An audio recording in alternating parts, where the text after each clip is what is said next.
Beranjak ke topik lainnya, Saudara, seorang tahanan Polrestabes Medan, Sumatera Utara tewas usai 2 hari ditahan. Korban tewas di Rumah Sakit Bayangkara Medan usai menjalani pengobatan. Korban diduga tewas akibat kekerasan yang dialaminya usai penangkapan dirinya oleh polisi. Kemana laki gue ini, nggak tahu aku. Kalau nggak datang aku kemari, nggak tahu aku. Dumaria Simangunsong, istri korban, mengaku baru mengetahui kondisi sang suami meninggal dunia setelah berusaha menemui suaminya di tahanan Mapolrestabes Medan. Namun ia tidak mendapatkan izin. Tak berselang lama, ia mendapat kabar sang suami sudah berada di Rumah Sakit Bayangkara. Dirinya mendatangi rumah sakit dan menemukan suami sudah meninggal dunia. Dumaria mengaku tak pernah diberitahu mengenai status suaminya yang ditahan selama hampir 2 hari. Bahkan dirinya tidak menerima surat penahanan.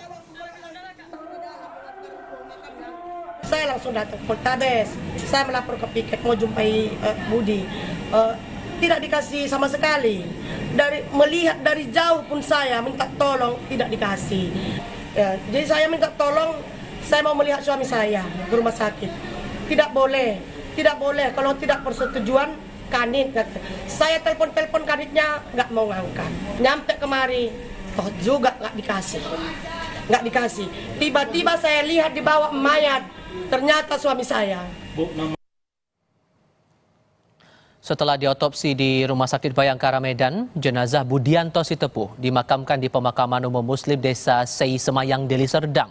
Di rumah duka, sanak saudara dan keluarga korban tampak berkumpul di rumah korban. Keluarga meminta polisi mengusut tuntas kematian korban yang dinilai tidak wajar karena ditemukan sejumlah luka di sekujur tubuh.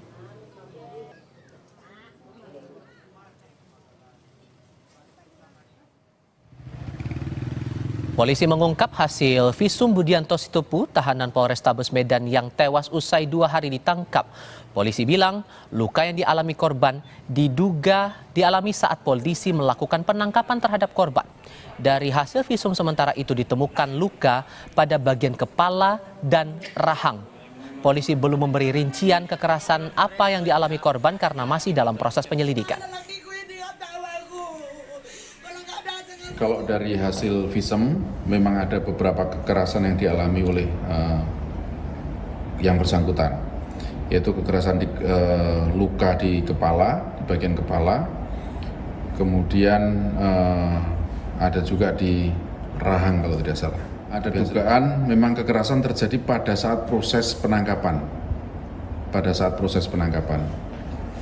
Kemudian kami juga sudah melakukan pemeriksaan dan sedang melakukan pemeriksaan internal yang dilakukan oleh Paminal.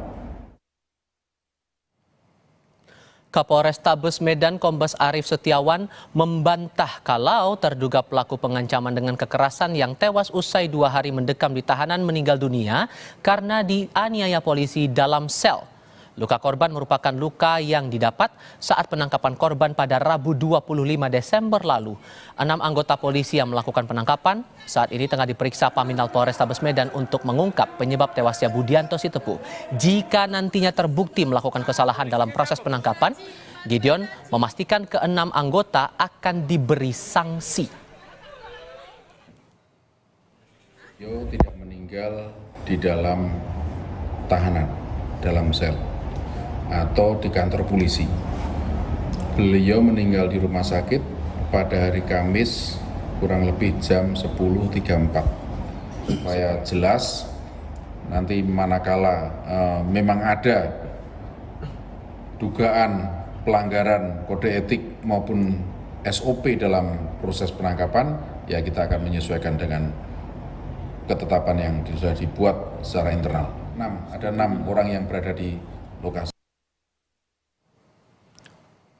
Polisi tengah memeriksa secara internal atas meninggalnya seorang tahanan setelah 2 hari di penjara. Korban diduga meninggal dunia akibat luka yang dialami saat penangkapan. Lebih lanjut soal kelanjutan perkara ini kita akan tanyakan kepada Komisioner Kompolnas Yusuf Warshim. Pak Yusuf, selamat sore Pak.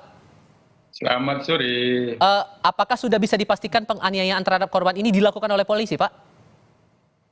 dalam bantuan Kompolnas sampai tadi siang, tim gabungan yang dibentuk, ada Paminal, ada penyidik, masih melakukan proses pemeriksaan lebih lanjut. Nah, kami sendiri berkoordinasi dengan Inspektorat Pengawasan Daerah telah memberikan saran-saran dan masukan untuk bisa memastikan secara profesional, transparan dan akuntabel apa penyebab kematian almarhum. Itu yang paling penting. Nah, ini agar keluarga almarhum percaya mendapatkan penjelasan yang bisa diterima sehingga perlu tuntas yang menyebabkan kematian tersebut.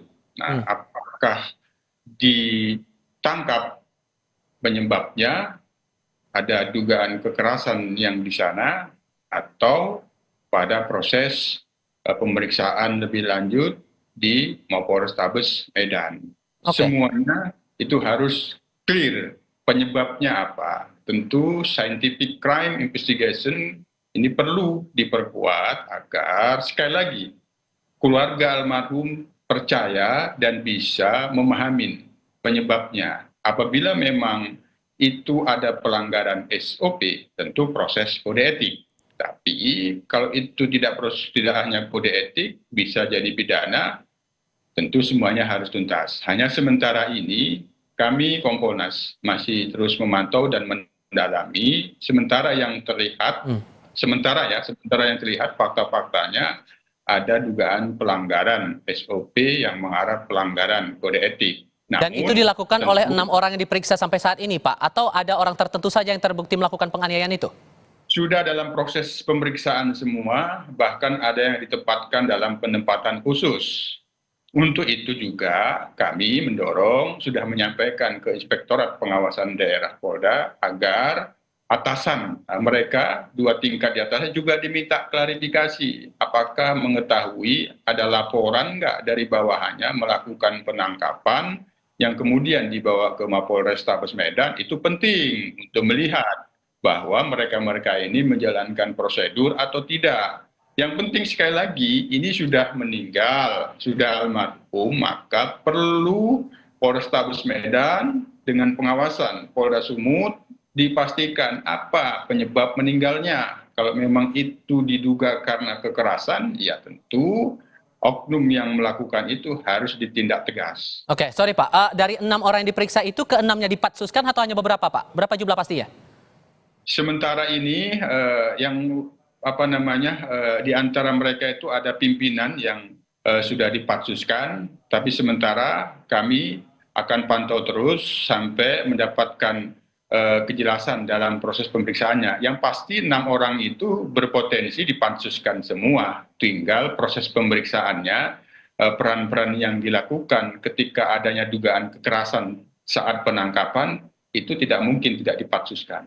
Begini, kasus apa yang sebetulnya dialami oleh korban sampai akhirnya ditahan, Pak? Karena beredar kabar bahwa ini awal mulanya karena korban tidak terima ditegur oleh pihak kepolisian.